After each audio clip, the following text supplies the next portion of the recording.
Good morning and welcome to Eyewitness News Daybreak here on Local 7. I'm Kara Kirtley. I'm Tabney Dozier. All morning long, we've been staying with breaking news out of Muhlenberg County. Crews remain on the scene of a fatal house fire. Now, this is in the small community of Du Bois. There, authorities in Muhlenberg County tell us there are multiple fatalities, and officials say that call came in around 2 o'clock this morning. The house there is off Doss Road and 62 West. West Kentucky Bureau Chief Mike Pickett, he's been there for hours. He joins us live on the phone. Mike, what's the latest right now? What's happening, Kara? The latest is the Kentucky State Police telling us that they have confirmed 5 dead. Of course, there could be more. An autopsy is scheduled this afternoon on the body of a man believed to be Evansville's latest murder victim. Nicholas Matthew was found in his east side apartment in the 1000 block of Hatfield Drive on Christmas Eve.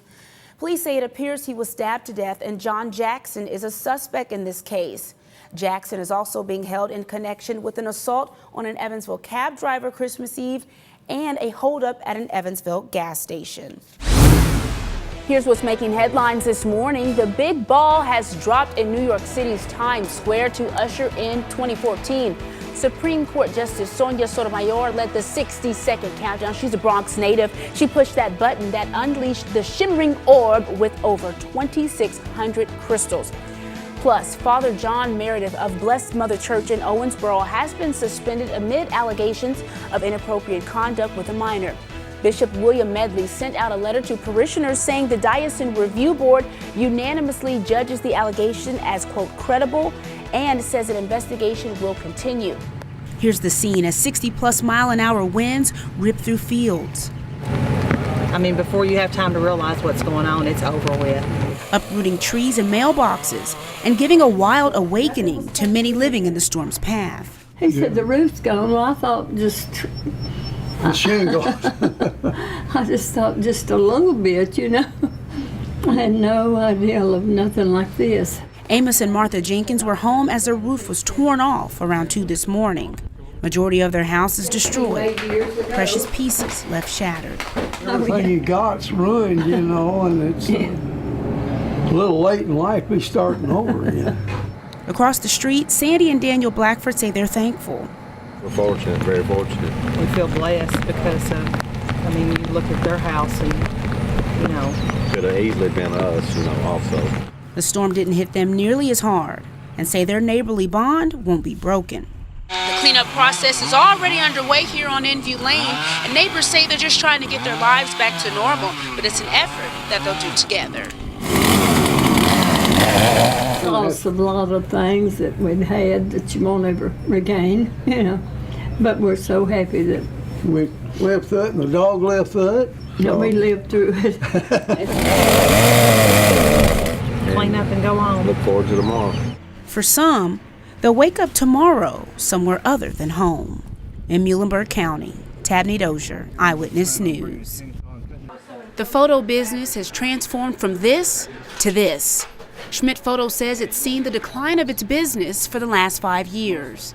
Do you remember the ancient thing? I don't know if you ever heard of film. Yeah, I have. Now, my kids don't really know what it is, I said, you guys are Schmidts. You don't know what a negative looks like? But they really don't. I mean, because things have changed so much. See, this kind of shows the difference. We had old videotapes that we wanted them to put onto discs for us so that they would be better stored. Heather Lehman and her dad, Steve Pauley, are part of 5 generations of Schmidts.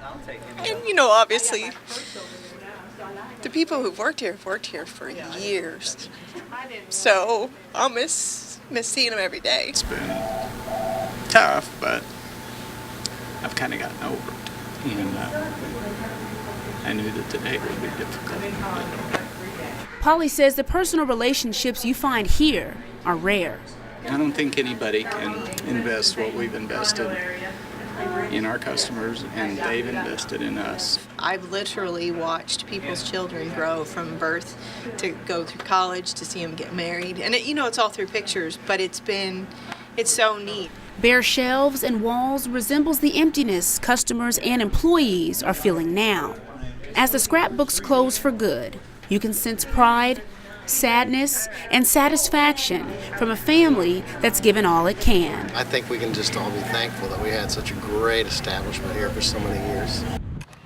Josh Hall and his dad work in the hot sun on their home. which suffered storm damage on March 2nd.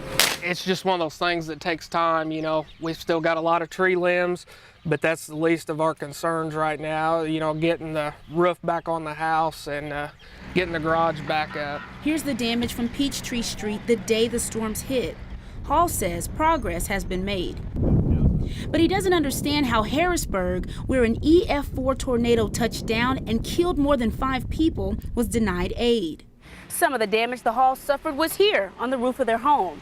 They say they didn't need assistance from FEMA, but hearing that those in Harrisburg didn't even get that opportunity is upsetting. I think they said it was only on the ground for a few minutes here, and I haven't been over to Harrisburg, but I'm sure that they need it worse than we do. FEMA's in Newburgh through Wednesday, providing on-site assistance to those hit. Bill Lehman says he understands how folks could be upset, but a reassessment could change things. Sometimes you overlook something or things aren't brought to the attention of the people that are doing the damage assessments. I think that's the case in Illinois, is that they have reassessed it and it's been appealed, and we should be hearing pretty soon. Lehman says oftentimes storm damage prevents areas from being evaluated. There could be areas where trees blocked areas in neighborhoods or houses that we can't get to. So we try and do the assessments really quick, but at the same time, we have to understand that not all of the damage can be assessed immediately. Yeah, that's kind of a shame. I guess that's kind of our government for us. Lehman expects FEMA to make a decision on Harrisburg's appeal later this week.